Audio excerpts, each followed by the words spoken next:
When you suggest to people that their money should be gold or silver coin, as it says in the Constitution, they sometimes stare at you with a blank expression or make the most extraordinary comments. Do you feel that our paper currency should still be backed by gold or silver? I think there should be a backing for currency. Otherwise, there's a temptation to run it out and make too much of it. I'm not really sure what you mean.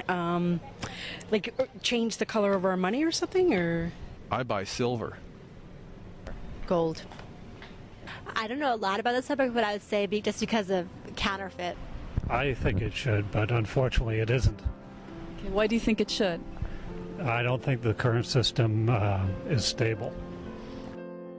These statements by everyday American citizens show how little people understand the intentions of the Founding Fathers.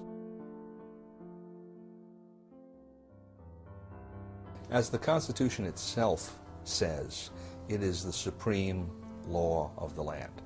And therefore the Constitution ranks ahead of any statutes of Congress, any statutes or constitutions, for that matter, of the states, and decisions of the courts.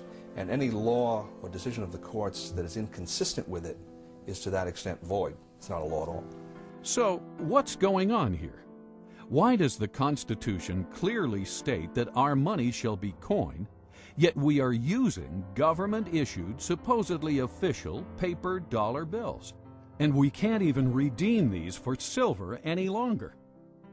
And why does Thomas Jefferson, the very man who drafted the Declaration of Independence and co-authored the U.S. Constitution, warn us about banks and corporations? Something is off here.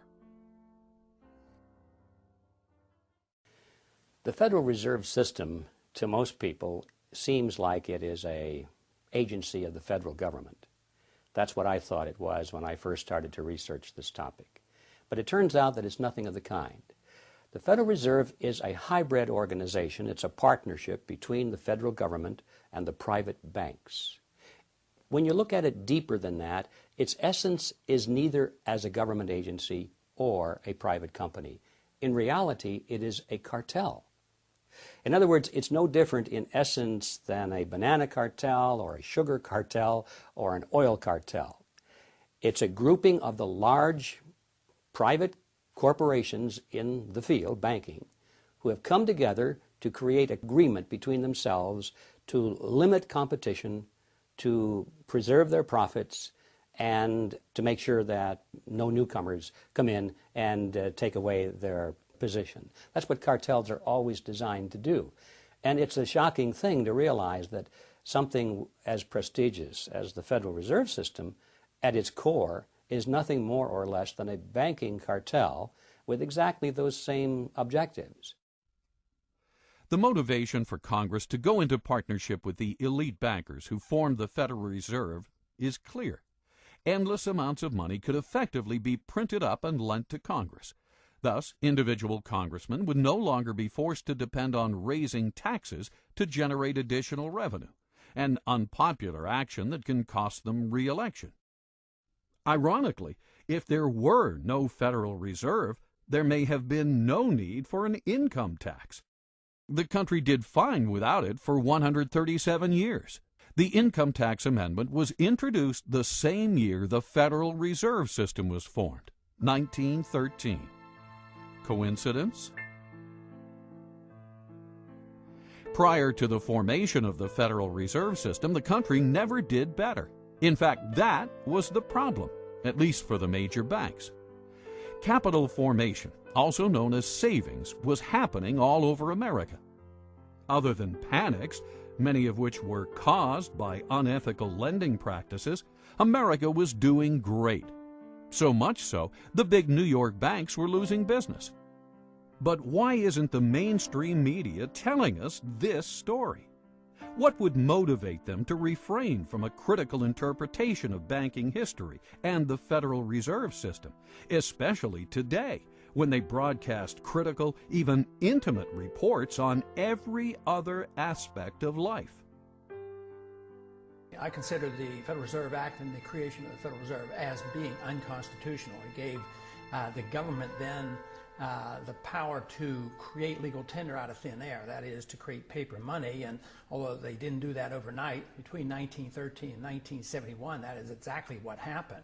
But the notion of a central bank does not fit into the Constitution.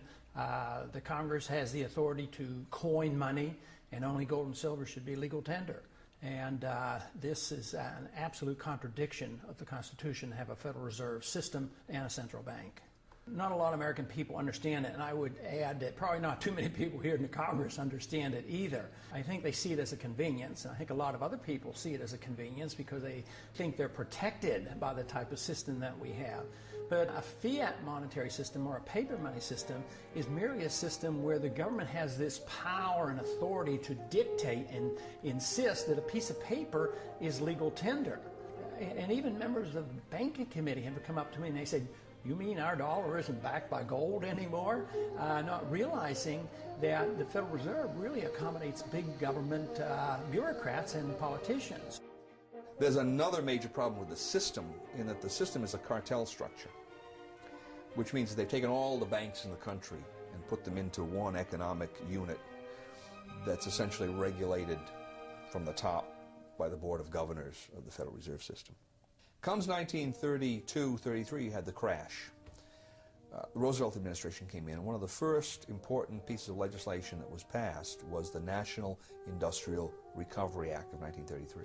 And the National Industrial Recovery Act of 1933 did for all industries in the economy the same thing that the Federal Reserve System did for the banks in 1913. It created a cartel structure. All the steel producers were in one group, poultry people were in another group, mining people were in another group, and on top of this whole thing was something that looked like the Board of Governors called the National Recovery Administration. The National Industrial Recovery Act was challenged as to its constitutionality, and a case went to the Supreme Court in 1935, the Schechter poultry case. And the Supreme Court unanimously declared it unconstitutional. They said this kind of delegation of power by Congress to private parties is, and this is an exact quote, unknown to our law, unquote. You couldn't find it anywhere by any method of interpretation, simply unknown. Well, the difference between the National Industrial Recovery Act and the Federal Reserve Act is essentially zero. The peculiarity here is that the Federal Reserve Act has never gotten that question to the Supreme Court. Let's take a second look at the words of Thomas Jefferson.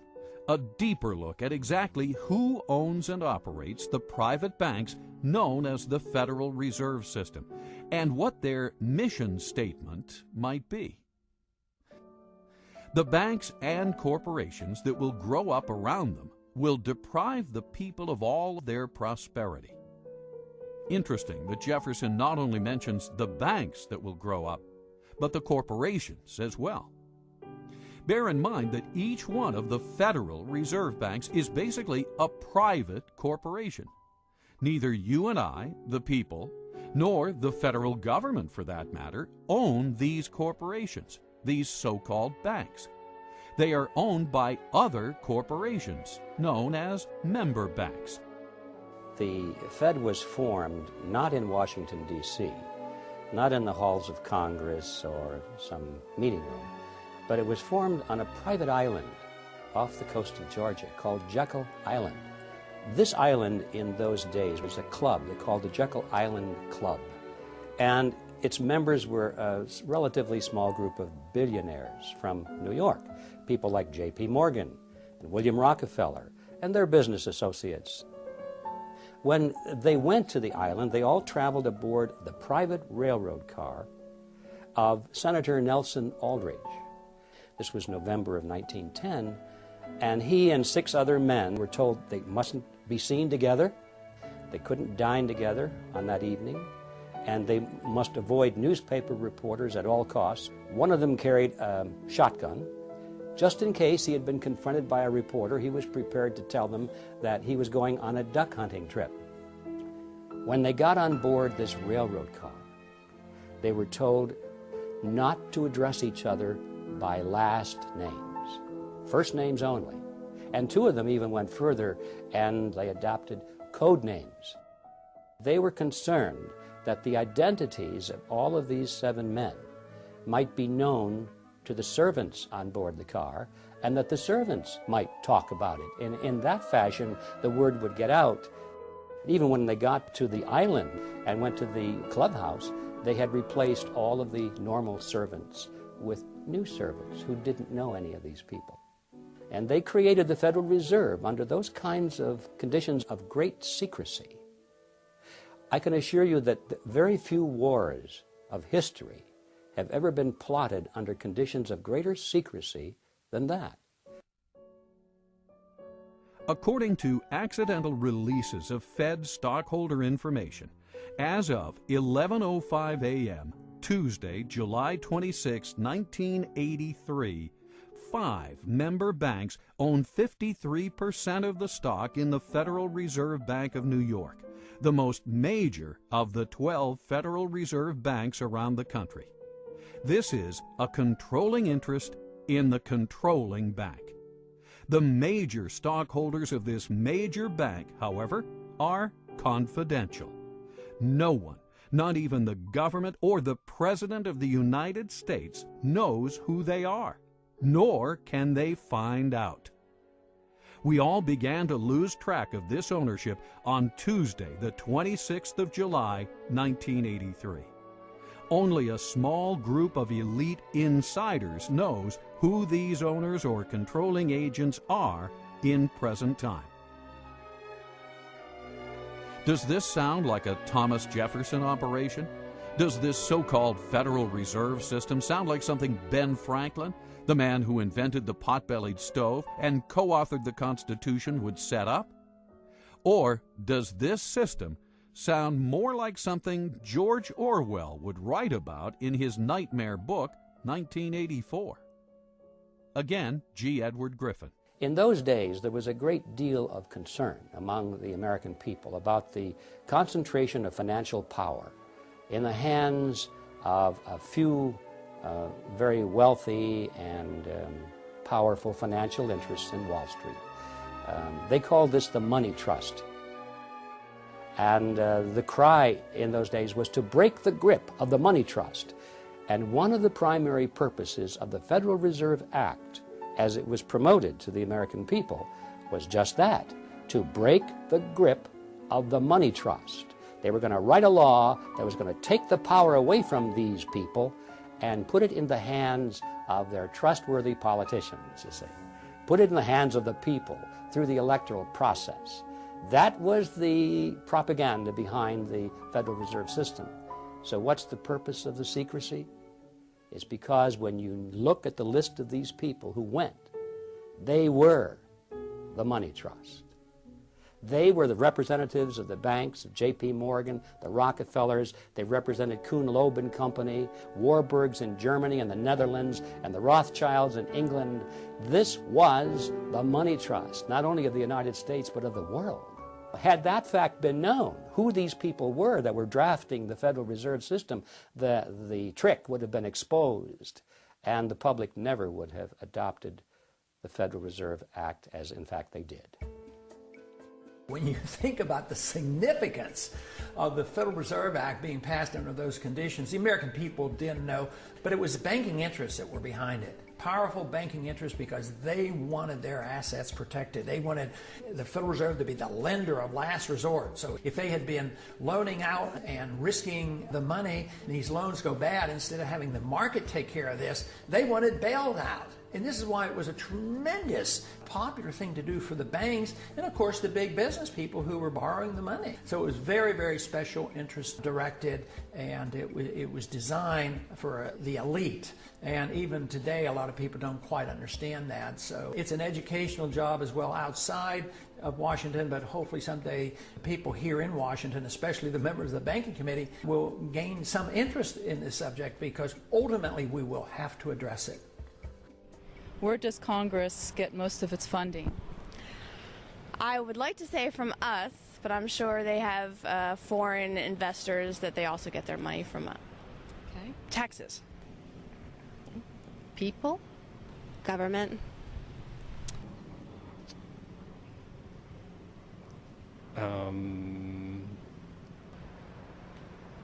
It gets it out of federal taxation, of course. from taxes, but if you mean today, a great deal we're getting from China buying treasury bills. They print it.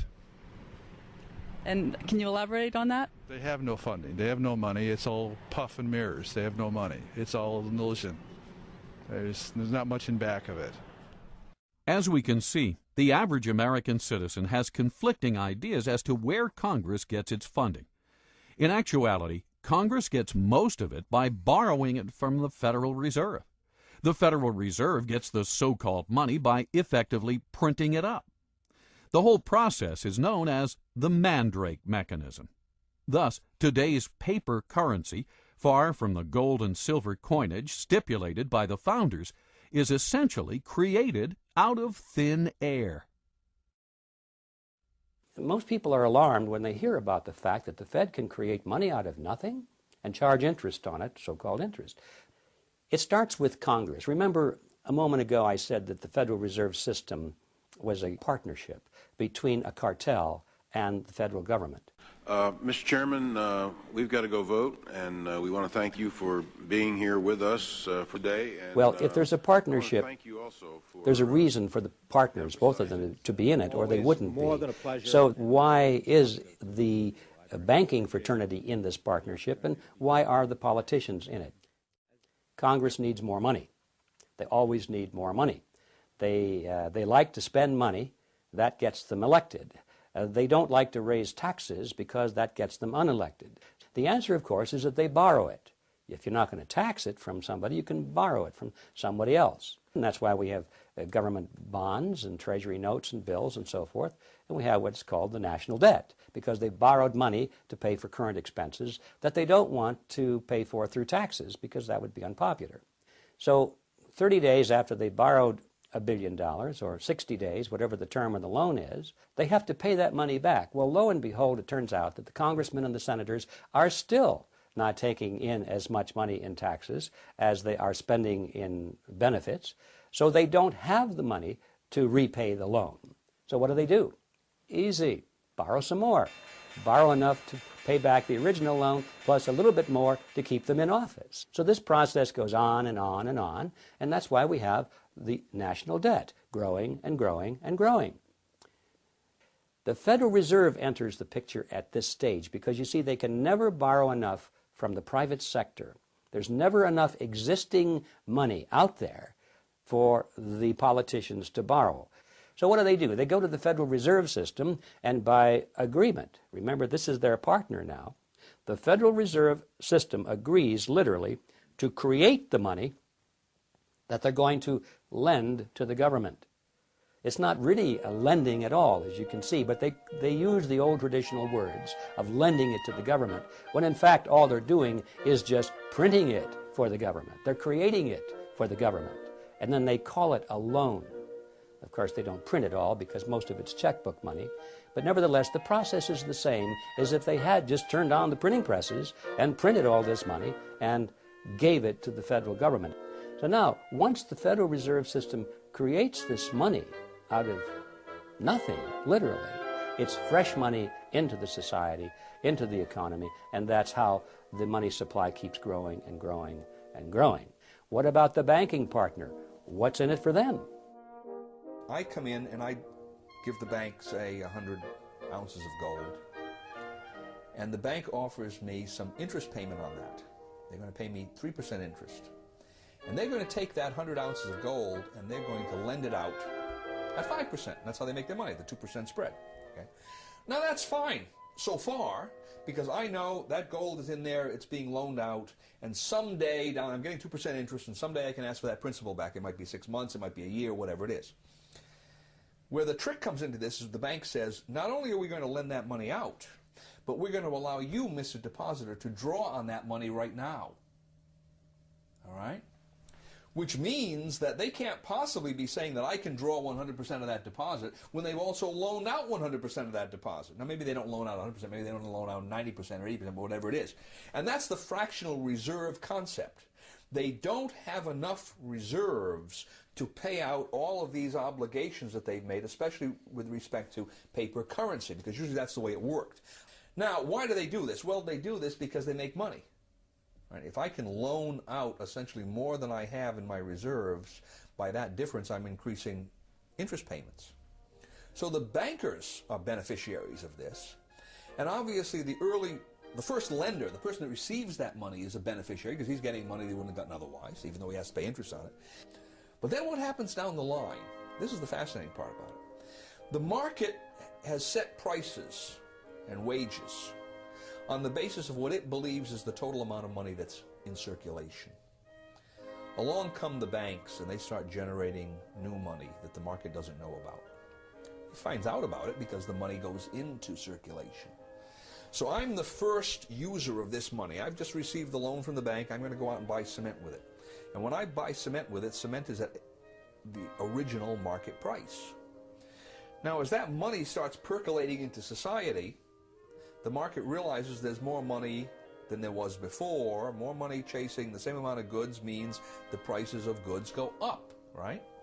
So eventually, somewhere down the line, that same cement that I just bought for $5 a pound is going to cost someone else $6 a pound.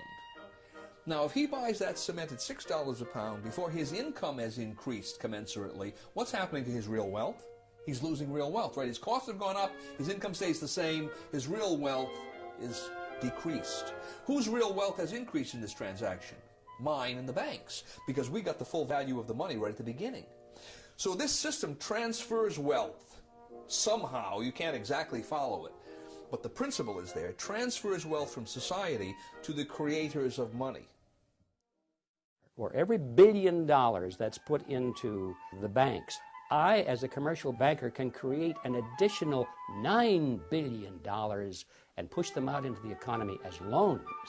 Now that $9 billion based on the $1 billion, which itself was created out of nothing, all of it is just fiat money. It's created out of nothing, but the commercial banks get the bigger end of the deal, as you can see. They can create 9 for the private sector called loans, and these are genuine loans, and that is where our money comes from. That is how money is created. Every bit of it is created in this fashion. Every bit of it is based upon debt, and that debt creates money that literally has nothing behind it at all. Now this is how money is created in the Western world. And it's an amazing story. Only a very few people at the top know how money really comes into existence. Best estimates say that a network of about 7,000 people, mostly located in large urban areas worldwide, facilitate the acquisition and control of the voting stock of these banks by proxy. The marching orders as to where literally hundreds of trillions of dollars of monetary power will be directed are believed to be given by the 7,000 on instructions from an insider control group we estimate to number about 300. Of the 300, many are related to one another by blood, marriage, and business ties, and, it would seem, have family ties to the original robber barons of the Industrial Revolution at the turn of the 19th century. More importantly, however, most of the 7,000 involved in this group may be largely unaware of their negative effects on society. They may sincerely, but naively, believe they are simply doing good. Nevertheless, now talking about the 300 who form the inner controlling body, we estimate that about 50 of this group are anything but naive. Thus, having successfully established the ultimate money-making machine, the Federal Reserve System, this nefarious cartel of tyrants is in a position to literally acquire control over the assets of the world, deprive the people of all their prosperity, as Thomas Jefferson would say. This is the calculus of the situation, and this is exactly what they are doing, with a little help from their virtuous but ignorant servants in Congress, as John Adams might say. Yes, the Founding Fathers must surely be rolling over in their graves. The original intent of the Constitution is spelled out quite clearly, not only in the document, but in the immediate history that surrounds its formation. Now, Article 1, Section 10, Clause 1 limits the powers of the states. It says, no state shall coin money. States had coined money. stops them from doing it. No state shall emit bills of credit. Now that's one of those peculiar words. If you were living in that time, you knew what it meant. It meant essentially what we call paper money. No state shall emit bills of credit, which means that a state itself cannot create paper money, and then it can't do it indirectly by setting up some kind of a bank that's controlled by the state. Third provision in that clause is, no state shall make anything but gold and silver coin a tender in payment of debts. And notice the language, no state shall make anything but gold and silver coin, meaning states can and should make gold and silver coin a tender in payment of debts. But the historical background shows absolutely clearly that paper money was not going to be allowed at the national level or the state level. And the very interesting point here is that the same people who wrote the Constitution had been, to a large extent, in control of the states and of the Congress under the Articles of Confederation during the War of Independence. These people had emitted large amounts of paper money. The states did it, Congress did it. When that Congress did it, it was called the continental currency, and most people are familiar with the phrase not worth a continental. Paper money depreciated so radically in value that it was essentially worthless. Those same people looked back at what they had done only a few years earlier and said, we're not going to do this anymore. The inflation isn't rising prices. The inflation is the government's program of increasing the supply of money, which devalues the currency, and that causes the prices to go up. Inflation, that is the destruction of money, eventually wipes out the middle class. The best example in the 20th century being what we saw happen in Germany. As the runaway inflation came, the middle class got wiped out. In the early stages, of course, somebody benefited. Eventually it hurts everybody. But in this country right now, we have constant insidious inflation. So there is a transfer of wealth from the poor and the middle class to the wealthy. But because it affects the business cycle and causes prices to go up in general, who suffers the most? The people who can afford it the least. That people on fixed incomes, low middle income people, poor people. I think it especially hits hard low middle income people who are trying to make it on their own and won't go on the dole, because their prices go up more and they're the first ones to lose their job when the business cycle turns down. The Federal Reserve, by increasing the credit, creates the boom part of the cycle, but then there's always the resulting downturn of the cycle when unemployment rises. We're always live. It's almost impossible to believe that the all-powerful dominant media, what Bill O'Reilly calls the elite media, would endlessly cover all these issues, yet be silent on the very subject that is common to all of them: money, and the entity that creates and manages the so-called money supply, the Federal Reserve System. Why is this? One can never watch enough television.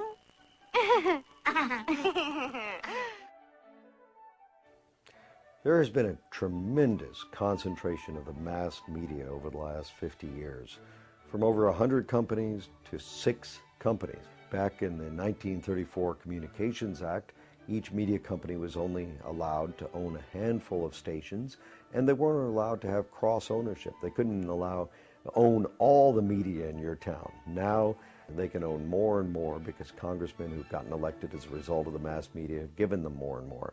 That means very few people have the right to speak to us over television, over radio, through the New York Times, the LA Times, the different news media. The whole purpose of the First Amendment is to guarantee that we have more, not less speech. However, when you start to get down and say only a few people can put up their soapbox, only a few people can address the audience, suddenly you've limited the amount of speech. Now that's the government control of speech. On the other hand, when those few people recognize that the government is the one that's licensed them to speak, they start to act in a way that's not going to jeopardize that relationship. Could this be one of the reasons any critical reporting of universally important issues, such as the Federal Reserve, have been cut out of the public debate for so long? As Ted Turner relates in his article, My Beef with Big Media? Why would major media corporations that control the information flow to 95% of the American citizens, fail to report on the detrimental activities of the Federal Reserve System, a government-sanctioned, quasi-private banking cartel that literally controls 100% of the money flow to the same citizens, as well as the lion's share of the money flow to Congress itself. The amount of money it costs today to run for Congress or even to run for president is obscene. And most of that money goes into television commercials and spots and all of the mass media advertising that needs to be done to reach the 295 million Americans, a vast number of people. And when that person wins, if the media has supported him, naturally he wants to pay them back. He may not think of that consciously, but in appropriating licenses and expanding territories and allowing them to own more than one media outlet, that's exactly what happens. As a result, the number of media companies, as we said before, has concentrated in a few hands. And unfortunately, Congress and the media work together to present an image to the American people that does not always include every aspect of the truth. This reciprocity, this in cahoots process, has obscured many of the more important issues to the American people. And there's no more important issue than the issue of fiat money. When you give men the power to create money out of nothing, you shouldn't be surprised if they turn around and create money out of nothing, because that's what they're supposed to do. Now, the underlying philosophy is that, well, we'll be very conservative about it. We won't run rampant. We won't abuse this power, would we? So we give them blindly this power to create money out of nothing because we trust them to use this power wisely. Nowhere in history has this ever been a justified trust. Every time man has had that power, and this started back in antiquity, those with the power have abused it, and they have created more and more and more money at a rate much faster than the expansion of goods and services which are being produced by the productive side of the economy. Now, if the goods and services were growing at a rate which is exactly the same as the money supply, then the purchasing power of the monetary unit would remain constant. In ancient Rome, if you had a 1-ounce gold coin, that would be the cost of a nice toga, a handcrafted belt, and a pair of sandals. Today, thousands of years later, if you have a 1-ounce gold coin and you convert that into Federal Reserve notes, you can walk into a store and buy a nice suit, a handcrafted belt, and a pair of shoes.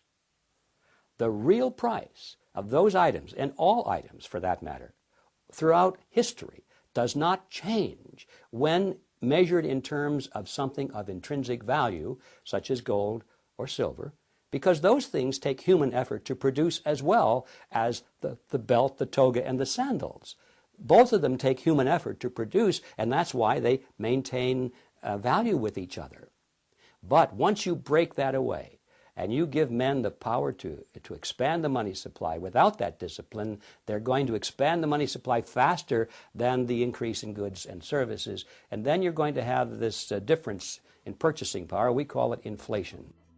Well, it's always politically popular to impose financial burdens on somebody else.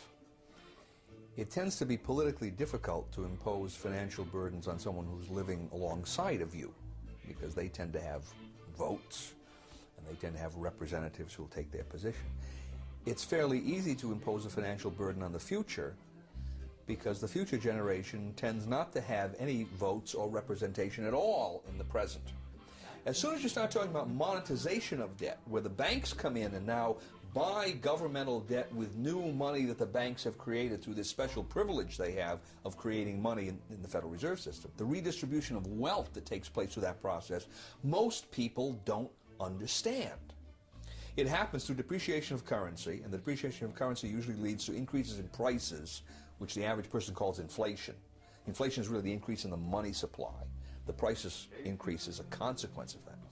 But the average person doesn't understand how this happens, and he's going to blame gold speculators in Switzerland. He's going to blame greedy unions. He's going to blame price gouging. He's going to blame everybody but Congress and the banking system.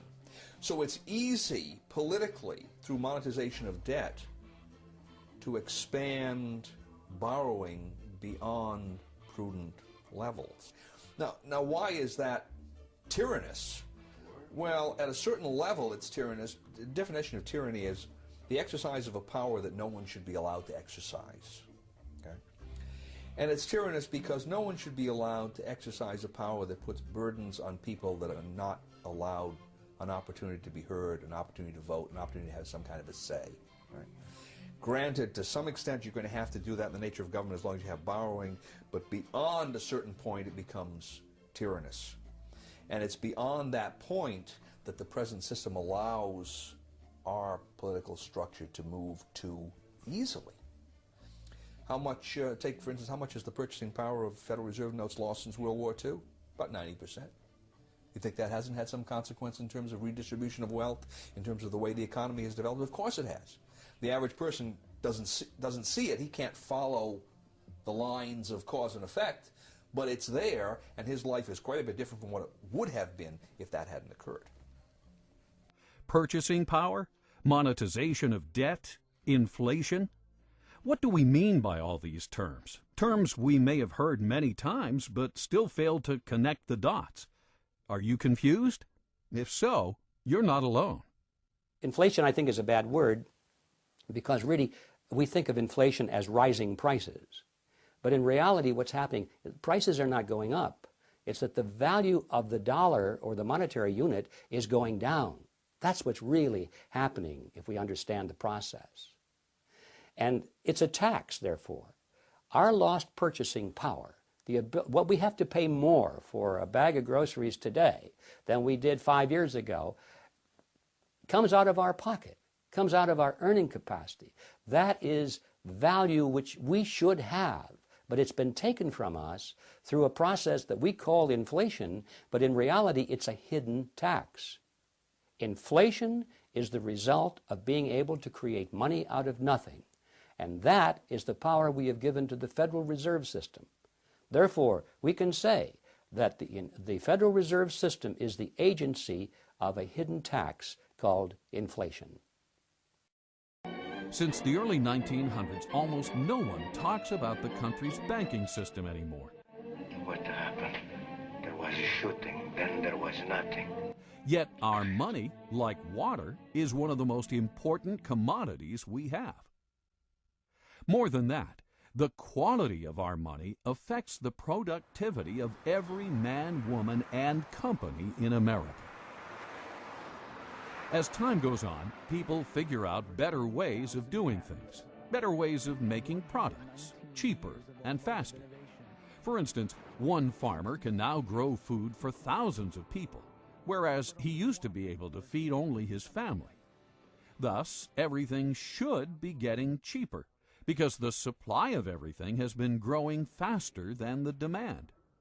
This is true even though the population has been growing as well. Unfortunately, this is not what we observed. With the exception of a few industries, like the computer industry, and products we import from places like China, it seems that almost everything is getting more expensive, but oftentimes cheaper in quality. How can this be? Over the decades, the productive energy of society seems to be getting siphoned off.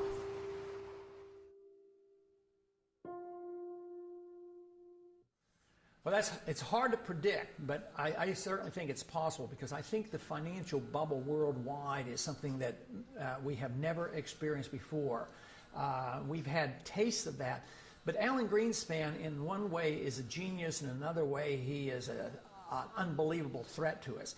He's a genius in the sense that in a technical fashion, he's been able to keep this system of inflation together longer than anybody else has been able to, especially in this last go-around from 2000 on.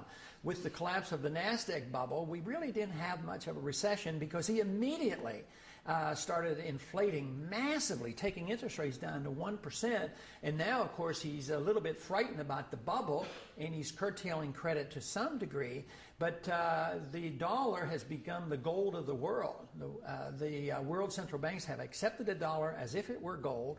Greenspan claims that they have gotten the paper money to act as if it is gold, which I strongly disagree with, and all the hard money people disagree with.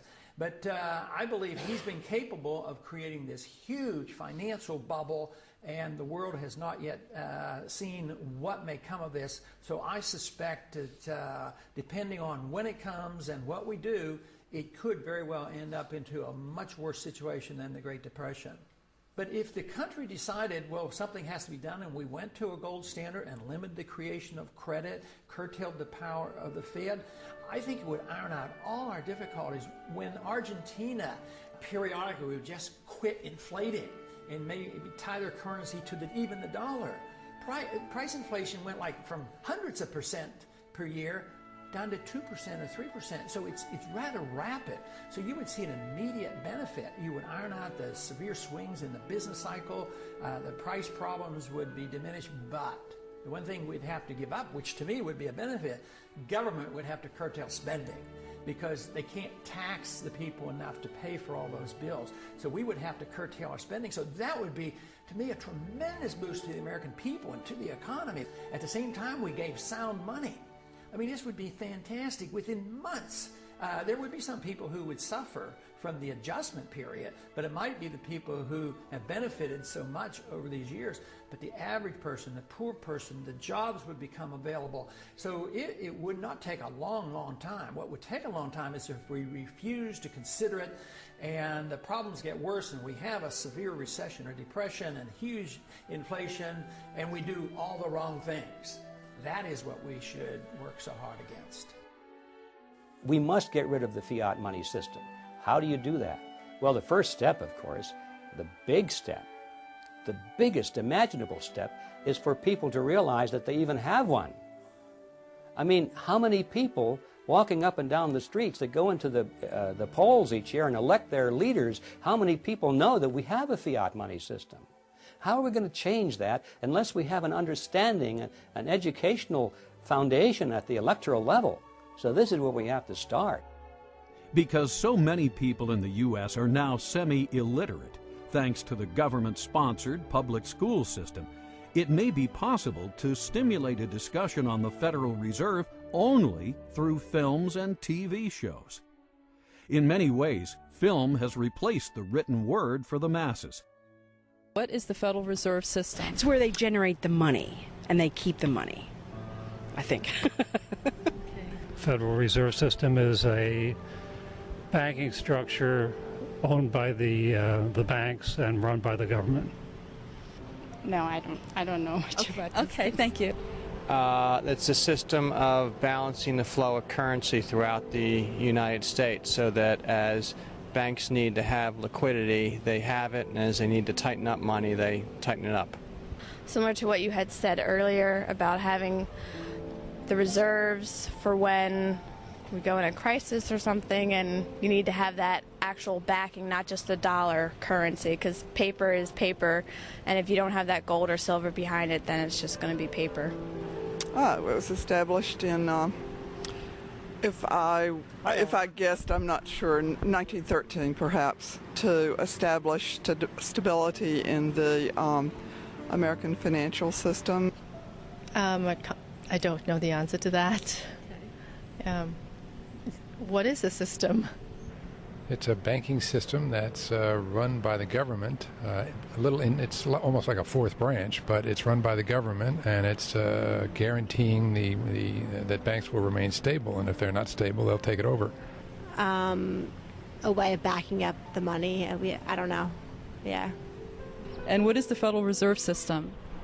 Well, do you want Andrew Jackson's opinion of the Federal Reserve System or what? Your opinion. I liked his. It's a bunch of organized crooks.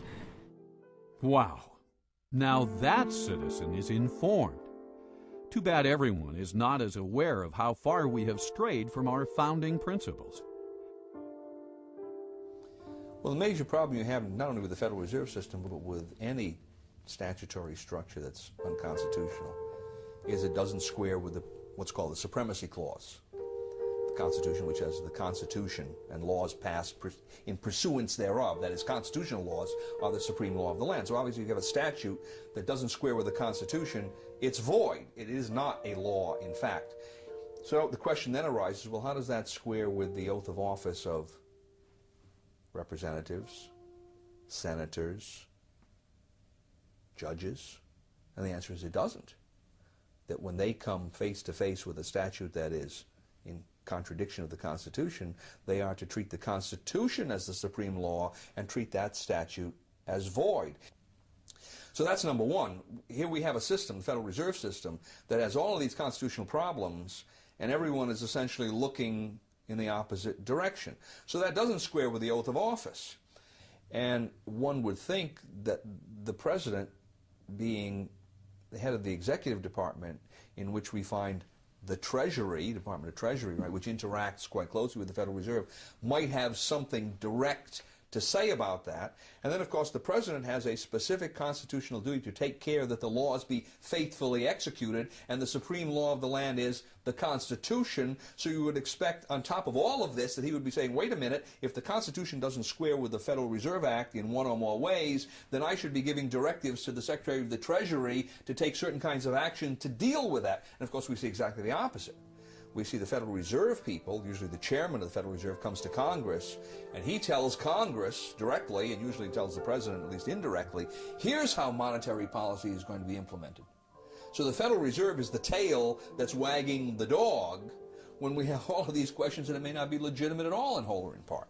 If you want to see the way power goes in a system or the way the laws are corrupted, follow the money, and the Federal Reserve is a huge agency for the creation of money. If you study monetary history throughout thousands of years, you will find out that paper money has been tried many, many times, and it never succeeds. It always ends badly. The question is when will the dollar end badly? Will it be next year, or in 5 years, or 10 years? I'm convinced it will end unless we do the right things, and that is restore soundness to the money, put restraints on our government, either strictly curtail the power of the Fed or get rid of the Fed. That will be the only way you can save the dollar. But if we continue to do what we're doing now, we will eventually destroy the dollar.